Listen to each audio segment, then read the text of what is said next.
So you've created your enemy sprite. Now we have to move it. I'm going to go into Scratch. I'm going to make sure I've clicked on my enemy sprite. Oh, I'm going to save it as well. I now want to give it some motion. I can do the same as we did in the unicorn. So let's make it go right. So if we look at when hit the right arrow, we were just using set x to x plus 1. In fact, I can be really cheeky. I can take that and just drag and drop it in there. And it will appear. It's a quick way of doing it. And I can drop that in the forever loop. If I run that now, off goes our ghost. We do have a similar problem to the one we had when we were initially making the gravity for the unicorn.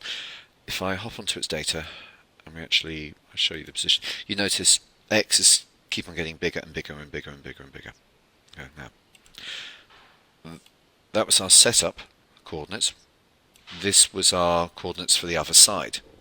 So this is the point at which we wanted the ghost to turn around. Okay, that's fair enough. We can then ask it a question. If it gets to that point, then just turn it around. We can try that.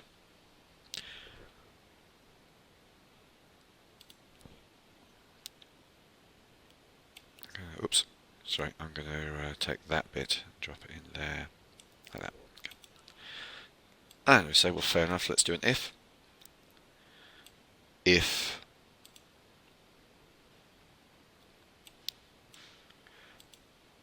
x is equal to, and I said there that I wanted x to be equal to 220. Okay, so I'll type 220. There we go, there's my little question. I can now drop that in. And I can place that in the system.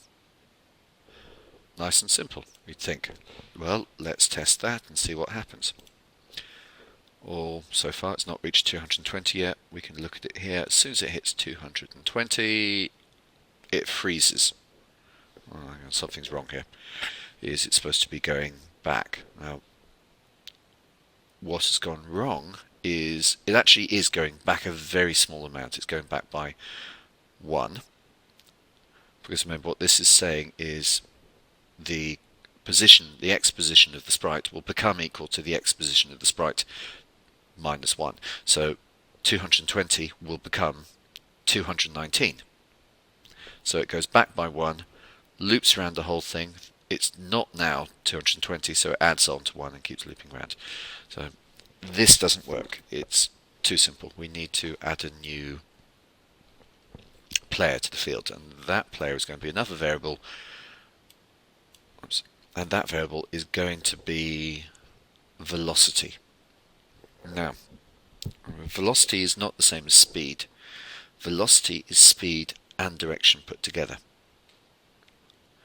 Is to explain what I mean by that is if you're driving a car north, you can do 10 miles an hour, 20 miles an hour, 30 miles an hour, but nowhere on your speedometer does it go minus 10 miles an hour.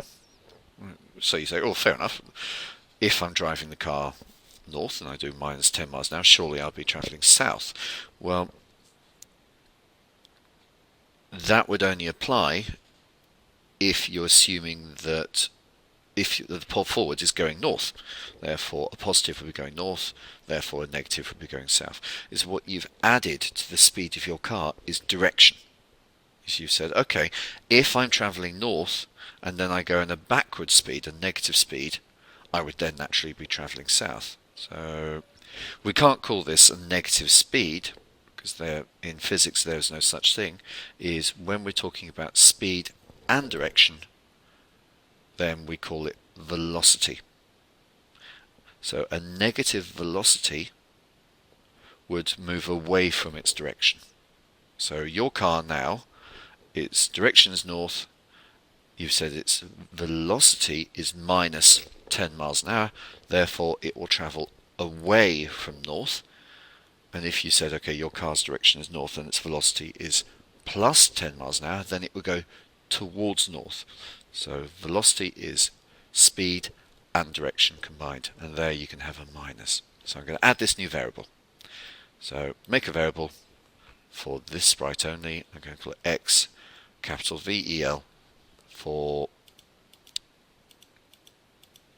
x capital VEL for velocity. Okay, and that's a local variable for this sprite only. Here it comes. I need to put a setup in there. So set x velocity to 1, and I can now replace that one there with x velocity. I'll take that away, and I run that. Off goes our sprite.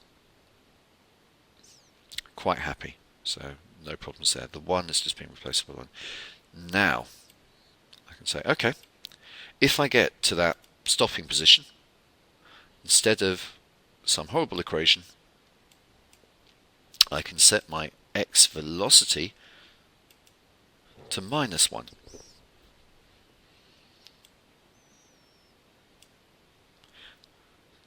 So we run that and we see what happens. So we're starting at the beginning of the game, we're setting it to 1. We're now saying, well, fair enough, and if you equal 220, well, let's have a look.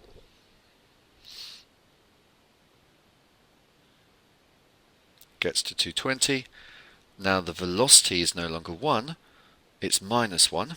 It's going in the other direction. Stop there. So when we think about what's happening here, is initially it was going set the new position of x to the current position of x plus what was 1. Yeah, plus 1. When it got to 220, we changed that x velocity to equal -1. So now this set effectively is saying set the new position of x to the current position of x plus -1, which is the same as -1. So it started going in the other direction. Now we can simply, when it gets back to the original, we could flip the velocity again. Simple way of doing that, there's a more effective, but this will work, is I can now say when x is equal to 93, set our velocity to 1 again.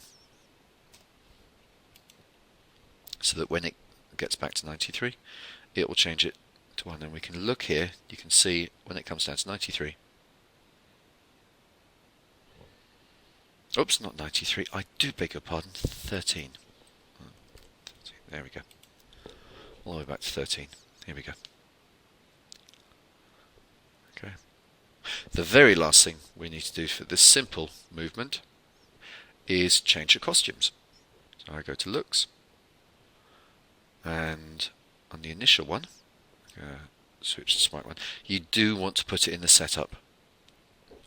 And then again, it seems like I'm repeating myself, but I'm going to place that in the costume one there, and finally in here and reverse it. Now, to reverse it, I go costumes, I duplicate my sprite, I reverse my sprite. This is now calling itself sprite 2. Back to my script, and I can now go sprite 2. And there we go. So it moves forward and backwards. That's a very simple method of doing it. Okay, so I would like you to create a new variable called x velocity, set it up. You're going to make one if command, and you're going to change your set to x equals x plus x velocity. You're then going to ask the question if x is equal to 220, then set the x value to -1. Switch your costumes. To make it sure you can switch your costumes, you need to create a new costume and reverse it. Once you've switched the costume, you can pop that in. Oops, pop that whole thing in. You can right click to duplicate to save yourself time. Drop that under, and of course swap it round to the other coordinate that you had worked out earlier. Down there. So it equals 13. And then instead of -1, this new value is 1, and you can set it back to its original sprite image direction. Test it, save it, and away you go.